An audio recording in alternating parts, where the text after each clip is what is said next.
उत्तराखंड के मुख्यमंत्री पुष्कर सिंह धामी ने ऑपरेशन कालनेमी की शुरुआत की है। जी मीडिया से मुख्यमंत्री पुष्कर सिंह धामी ने ऑपरेशन कालनेमी को लेकर विस्तार चर्चा की है और सीएम धामी का एक्सक्लूसिव इंटरव्यू आप भी देखिए।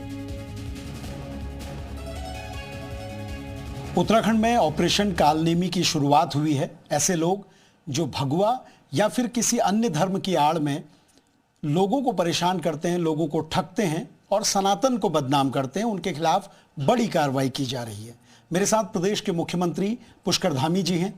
सर, ऑपरेशन कालनेमी की शुरुआत होती है और पहले ही दिन राजधानी के अंदर अकेले 25 मामले ऐसे हैं जिसमें अलग अलग लोग पकड़े जाते हैं। ये ऑपरेशन कालनेमी की शुरुआत कैसे हुई, कहां से आपने ये नाम सोचा और ये ख्याल आपको कैसे आया कि ऐसे लोगों पर कार्रवाई होनी बहुत ज़रूरी है क्योंकि लोग बड़े पीड़ित हैं? देखिए, ये देवभूमि उत्तराखंड है और पूरे देश और दुनिया की आध्यात्मिक राजधानी कोई है तो देवभूमि उत्तराखंड है। और ऐसे में जब हमारे यहाँ चार धाम यात्रा भी चल रही है, कांवड़ यात्रा भी प्रारंभ हो चुकी है और इस पर कैलाश मानसरोवर यात्रा भी प्रारंभ हो गई है, आदि कैलाश यात्रा चल रही है, अनेक धार्मिक स्थलों की यात्राएं चल रही हैं और पूरे देश दुनिया से तीर्थयात्री श्रद्धालु बड़ी संख्या में यहाँ आते हैं। और पिछले समय में काफ़ी ऐसी सूचनाएं मिल रही थी, कुछ छद्म वेश बनाकर अपनी पहचान छुपाकर संदिग्ध लोग जो कई लोगों को ठगने का काम कर रहे थे, धार्मिक आस्थाओं को नुकसान पहुंचा रहे थे, श्रद्धालु आस्थावान लोगों को कहीं ना कहीं उनकी श्रद्धा और आस्था के साथ खिलवाड़ कर रहे थे। ऐसे लोगों की पहचान होना बहुत ज़रूरी है क्योंकि देवभूमि उत्तराखंड के बारे में पूरी दुनिया के लोगों का एक अलग प्रकार की आस्था और श्रद्धा है, एक विश्वास है। इसलिए यहाँ किसी भी कीमत पर ऐसे छद्म वेशधारियों का कोई स्थान नहीं है।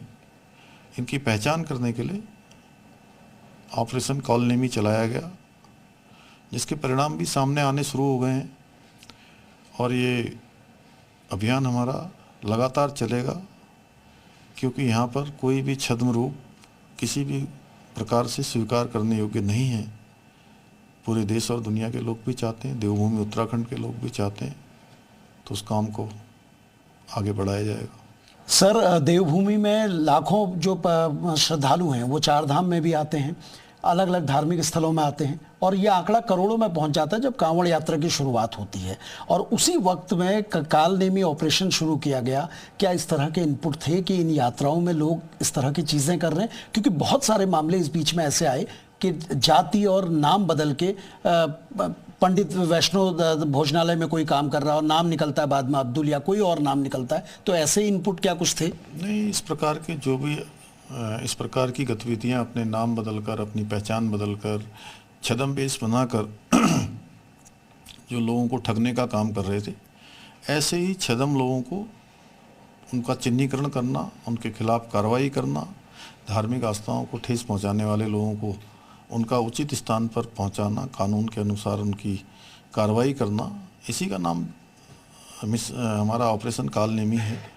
और चारधाम यात्रा, कांवड़ यात्रा, ये हमारी राज्य के लिए बहुत महत्वपूर्ण यात्राएं हैं। इसलिए लोगों को हम हर प्रकार से शुद्धता दें, किसी भी प्रकार के लोगों को मन में कोई संचय न रहे। लोगों को देवभूमि का जैसा स्वरूप है साफ स्वच्छ, वो साफ स्वच्छ स्वरूप हर स्तर पर लोगों के बीच में जाना चाहिए। किसी प्रकार की यहाँ पर कोई भी इस प्रकार की चीज़ नहीं होनी चाहिए कि लोग यहाँ पर उनके मन में कोई भ्रम रहे। सर, आपने अपने व्यस्तम कार्यक्रम से समय दिया, जी मीडिया से बात करने के लिए बहुत बहुत धन्यवाद सर। जी, बहुत बहुत धन्यवाद। ऑपरेशन कालनेमी को लेकर मुख्यमंत्री पुष्कर धामी जी का कहना है कि ऐसे लोग जो सनातन को बदनाम करते हैं, जो लोगों को ठगने का काम करते हैं, देवभूमि में ऐसे लोगों की जगह नहीं है और ये कार्रवाई इसी तरीके से चलती रहेगी। कैमरा पर्सन अमरीश भट्ट के साथ सुरेंद्र डसीला, जी मीडिया, देहरादून।